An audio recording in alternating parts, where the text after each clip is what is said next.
ನಮಸ್ಕಾರ, ಮತ್ತೊಂದು ವಿಡಿಯೋಗೆ ಸ್ವಾಗತ ಸುಸ್ವಾಗತ. ಸ್ನೇಹಿತರೆ, ಸಚಿವ ಸಂಪುಟದಲ್ಲಿ ಡಿಕೆ ಶಿವಕುಮಾರ್ ಮಾಡಿದ ದೊಡ್ಡ ಎಡವಟ್ಟು ಜಮೀರ್ ಅವರಿಗೆ ಯಾವ ಸ್ಥಾನವೂ ಕೊಡದೆ ಇವತ್ತು ಮುಸ್ಲಿಂ ಅವರ ಮತ ಬ್ಯಾಂಕ್ ಕಾಂಗ್ರೆಸ್ ಕೈ ಬಿಡಲಿದೆ ಅನ್ನುವ ಒಂದು ಪ್ರಶ್ನೆ ಇದೀಗ ಎದುರಾಗಿದೆ. ಯಾವುದೇ ಒಬ್ಬರ ಒಂದು ಜಮೀರ್ ಅನ್ನುವಂತಹ ಒಬ್ಬ ಪ್ರಬಲಶಾಲಿ ಶಾಸಕರನ್ನ ಕೈಬಿಟ್ಟಿದ್ದೇಕೆ ಡಿ ಕೆ ಶಿವಕುಮಾರ್.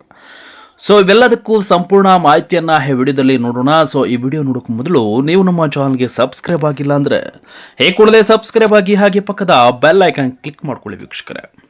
ಸ್ನೇಹಿತರೆ, ಕರ್ನಾಟಕ ರಾಜಕಾರಣದಲ್ಲಿ ಸದಾ ಮುಂಚೂಣಿಯಲ್ಲಿರುವ ಹೆಸರು ಅಂದ್ರೆ ಅದು ಜಮೀರ್ ಖಾನ್ ಅವರದು.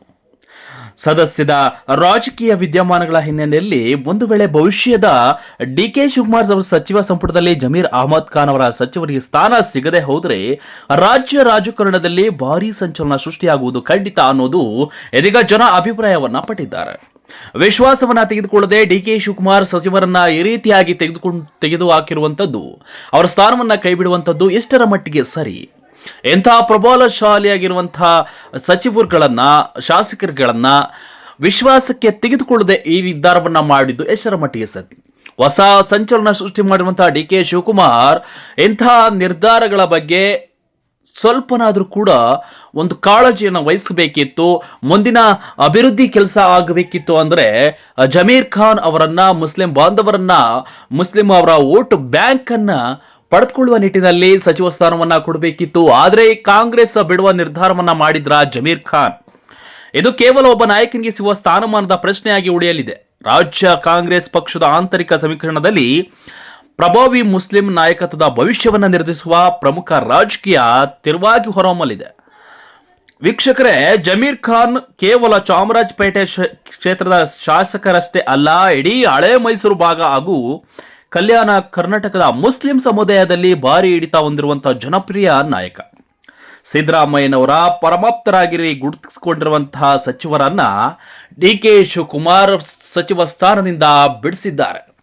ಅಂದ್ರೆ ಸಿದ್ದರಾಮಯ್ಯ ಮೇಲಿರುವಂತಹ ಕೋಪಕ್ಕ ಇವರು ಅವರ ಜೊತೆ ಆತ್ಮೀಯತೆ ಹೊಂದಿರುವ ಒಂದು ವೈಯಕ್ತಿಕ ವಿಚಾರಕ್ಕೆ ಇವರನ್ನ ಕೈಬಿಟ್ರ ಅನ್ನೋದು ಪ್ರಶ್ನೆಯಾಗಿದೆ. ಸಿದ್ದರಾಮಯ್ಯ ರಾಜೀನಾಮೆ ಕೊಡ್ತಿದ್ದಂತೆ ಹೊಸ ಸಂಚಲನವನ್ನ ರೂಪಿಸಿದಂತ ಡಿ ಕೆ ಶಿವಕುಮಾರ್ ಹಳೆಯ ಸಿದ್ದರಾಮಯ್ಯ ಅವರ ಆಪ್ತ ಸಚಿವರನ್ನ ಯಾವ ಒಂದು ಸ್ಥಾನವನ್ನು ಕೊಡದೆ ಕೈಬಿಟ್ಟಿದ್ದಾರೆ. ಇದು ನಿಜಕ್ಕೂ ಒಂದು ಕಾಂಗ್ರೆಸ್ ಪಕ್ಷಕ್ಕೆ ಒಂದು ದೊಡ್ಡ ಹೊಡೆತ ಅಂತಾನೆ ಹೇಳ್ಬೋದು. ಬರೀ ಡಿ ಕೆ ಶಿವಕುಮಾರ್ ಮತ್ತು ಜಮೀರ್ ಬೆಂಬಲಿಗರ ನಡುವೆ ಬಹಿರಂಗ ಬಂಡಾಯ ಸೃಷ್ಟಿಸಬಹುದು. ಪಕ್ಷದ ಒಳಗಿನ ಈ ಆಂತರಿಕ ಕದನವನ್ನ ಮುಂಬರುವ ಸ್ಥಳೀಯ ಸಂಸ್ಥೆ ಹಾಗೂ ಲೋಕಸಭಾ ಚುನಾವಣೆಗಳ ಮೇಲೆ ನೇರ ನಕಾರಾತ್ಮಕ ಪರಿಣಾಮ ಬೀರುವ ಸಾಧ್ಯತೆ ದಟ್ಟವಾಗಿ ಕಾಣ್ತಾ ಇರುವಂತದ್ದು. ನಾವು ಬಹುದಿನಗಳಿಂದ ಹೇಳ್ತಾ ಇರುವಂತಹ ಬೆಳವಣಿಗೆ ಏನಪ್ಪಾ ಅಂದ್ರೆ, ಕಾಂಗ್ರೆಸ್ ಪಕ್ಷದ ಪರಂಪರಾಗತ ಮತ ಬ್ಯಾಂಕ್ ಆಗಿರುವ ಅಲ್ಪಸಂಖ್ಯಾತ ಸಮುದಾಯದ ಮುಂದಿನ ನಡೆ ಅತ್ಯಂತ ಒಂದು ಕುತೂಹಲಕಾರಿಯಾಗಲಿದೆ. ಅವರ ಮತ ಬ್ಯಾಂಕ್ ನಿಜಕ್ಕೂ ಕಡಿಮೆ ಆಗ್ತಾ ಹೋಗುತ್ತೆ. ಜಮೀರ್ ಖಾನ್ಗೆ ವೋಟ್ ಆಗ್ತಿದ್ದಂತ ಜನ ತನ್ನ ಸಮುದಾಯದ ಒಬ್ಬ ಪಕ್ಷದ ಕಾರ್ಯಕರ್ತನಿಗೆ ಕೊಡಬೇಕಾಗಿದ್ದಂತಹ ಸಚಿವ ಸ್ಥಾನವನ್ನ ಡಿ ಕೆ ಶಿವಕುಮಾರ್ ಯಾವ ಸಮುದಾಯಕ್ಕೂ ಕೊಡದೆ, ಅವರ ಸಮುದಾಯದ ಒಬ್ಬ ವ್ಯಕ್ತಿಯೂ ಕೊಡದೆ ಇವತ್ತು ಸಚಿವ ಸ್ಥಾನವನ್ನು ಕೊಟ್ಟಿರುವಂಥದ್ದು ಎಷ್ಟರ ಮಟ್ಟಿಗೆ ಸರಿ? ಇದು ಸರಿ ಇಲ್ಲ ಅನ್ನೋದು ಅವರ ವಾದ ಆಗಿದೆ. ಮುಂದಿನ ದಿನಗಳಲ್ಲಿ ಕಾಂಗ್ರೆಸ್ ಪಕ್ಷಕ್ಕೆ ದೊಡ್ಡ ಹೊಡೆತ ಬೀಳೋದಂತೂ ಖಚಿತ ಮುಸ್ಲಿಂ ಸಮುದಾಯದಿಂದ. ಸೊ ಅಲ್ಪಸಂಖ್ಯಾತರ ವೋಟ್ ಕಾಂಗ್ರೆಸ್ಗೆ ಹೆಚ್ಚಾಗಿ ಬೀಳ್ತಾ ಇತ್ತು. ಆದರೆ ಆ ಸಮುದಾಯದ ಒಬ್ಬ ಕ್ಷೇತ್ರದ ಶಾಸಕನಿಗೆ ಸಚಿವ ಸ್ಥಾನ ಕೊಡದೆ ಇರುವುದು ಎಷ್ಟರ ಮಟ್ಟಿಗೆ ಸರಿ ಅನ್ನೋದು ಜನ ಅಭಿಪ್ರಾಯವನ್ನು ಪಟ್ಟಿದ್ದಾರೆ. ಮುಂದಿನ ದಿನಗಳಲ್ಲಿ ಕಾಂಗ್ರೆಸ್ಗೆ ದೊಡ್ಡ ಹೊಡೆತ ಬೀಳೋದಂತೂ ಖಚಿತ. ಆದರೆ ಜಮೀರ್ ಖಾನ್ ಅವರಿಗೆ ಸಚಿವ ಸ್ಥಾನ ಸಿಕ್ಕದೆ ಇದ್ದ ಕಾರಣ ಪಕ್ಷ ಬಿಡುವ ನಿರ್ಧಾರವನ್ನ ಮಾಡಿದ್ದಾರೆ ಅನ್ನೋದು ಇದೀಗ ಮೇಲ್ನೋಟಕ್ಕೆ ಕಂಡು ಬರ್ತಾ ಇರುವಂತದ್ದು. ಕೆಲವೊಂದಿಷ್ಟು 3-4 ಸಚಿವರು ಕಾಂಗ್ರೆಸ್ ಪಕ್ಷವನ್ನ ಬಿಟ್ಟು ಹೊರಬರುವ ಒಂದು ನಿರ್ಧಾರವನ್ನು ಕೂಡ ಮಾಡಿದ್ದಾರೆ. ಯಾಕೆಂದ್ರೆ ಸಿದ್ದರಾಮಯ್ಯ ಅವರು ಒಂದು ಸಿಎಂ ನಾಯಕತ್ವದಲ್ಲಿ ಎಲ್ಲರನ್ನು ಕೂಡ ವಿಶ್ವಾಸವನ್ನ ತೆಗೆದುಕೊಂಡು ಎಲ್ಲರಿಗೂ ಒಳ್ಳೊಳ್ಳೆ ರೀತಿಯ ಖಾತೆಗಳನ್ನು ಕೊಟ್ಟು ತನ್ನ ಅಭಿವೃದ್ಧಿಯ ಪಥದಲ್ಲಿ ಸಾಗಿಸ್ತಾ ಇದ್ರು. ಆದರೆ ಡಿ ಕೆ ಶಿವಕುಮಾರ್ ಮಾಡಿದ್ದು ಎಡವಟ್ಟು ಅಂತ ಜನ ಅಭಿಪ್ರಾಯವನ್ನ ನಿರ್ಧಾರ ಮಾಡಿಬಿಟ್ಟಿದ್ದಾರೆ. ಸೊ ಅಸಮಾಧಾನವನ್ನ ಕೂಡ ಹೊರ ಹಾಕಿರುವಂಥದ್ದು. ಲಾಭ ಪಡೆಯುವಂತಹ ಪ್ರಾದೇಶಿಕ ಪಕ್ಷವಾದ ಜೆಡಿಎಸ್ ಮತ್ತು ರಾಷ್ಟ್ರೀಯ ಮಟ್ಟದ ಮುಸ್ಲಿಂ ಪಕ್ಷವಾದ AIM ಅಂತಹ ತುದಿಗಲ್ನಲ್ಲಿ ನಿಂತಿರುವಂತಹ ಒಂದು ವಿಚಾರ. ಕಾಂಗ್ರೆಸ್ನಿಂದ ಜಮೀರ್ ದೂರವಾದರೆ ಅಸಮಾಧಾನಗೊಂಡ್ರೆ ಅಲ್ಪಸಂಖ್ಯಾತ ಸಮುದಾಯದ ಮತಗಳು ದ್ವಿಗುಣಗೊಳ್ಳಬಹುದು. ಇದು ಅಲ್ಲಿನ ಅಲ್ಪಸಂಖ್ಯಾತ ಒಂದು ಪಕ್ಷದ ಒಬ್ಬ ಅಧ್ಯಕ್ಷನ ಮಾತಾಗಿರುವಂಥದ್ದು.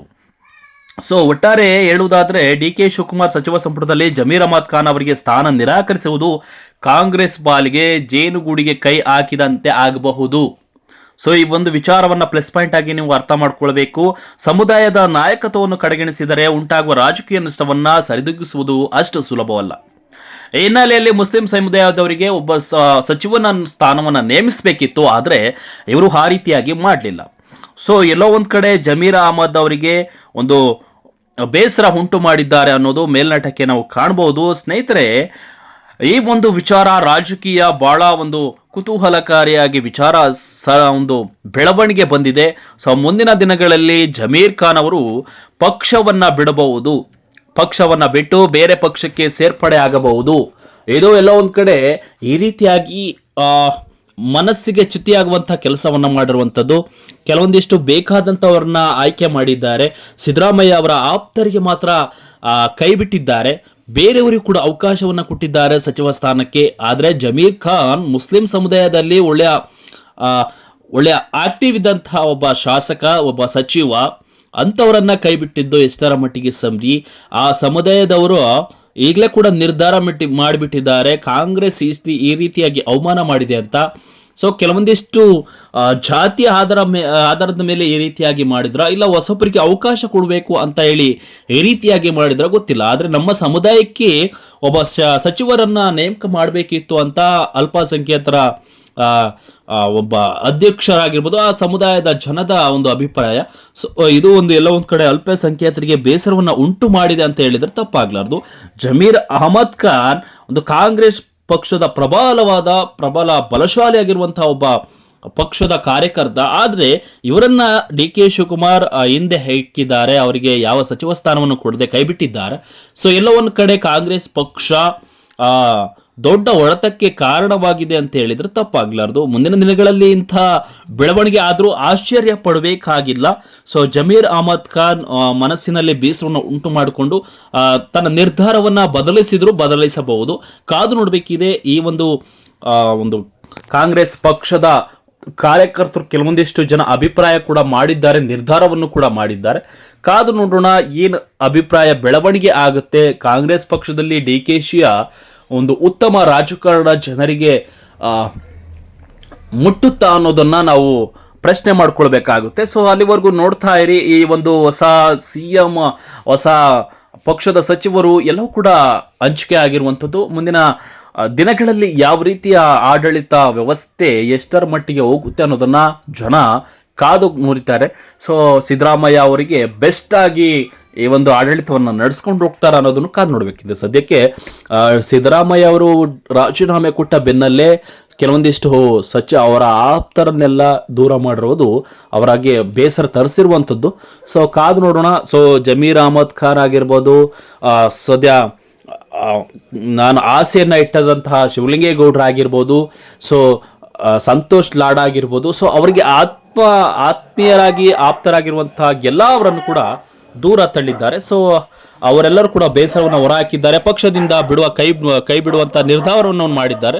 ಸೊ ನೋಡೋಣ ಹೈಕಮಾಂಡ್ ತೀರ್ಮಾನ ಏನು ನಿರ್ಧಾರ ಮಾಡುತ್ತೆ, ಮುಂದಿನ ಬೆಳವಣಿಗೆ ಏನಾಗುತ್ತೆ ಅನ್ನೋದನ್ನು. ಅಲ್ಲಿವರೆಗೂ ನೋಡ್ತಾ ಇರಿ ಅಂತ ಹೇಳ್ತಾ ಈ ವಿಡಿಯೋನ ಮುಗಿಸ್ತಾ ಇದ್ದೀನಿ ವೀಕ್ಷಕರೇ. Thank you.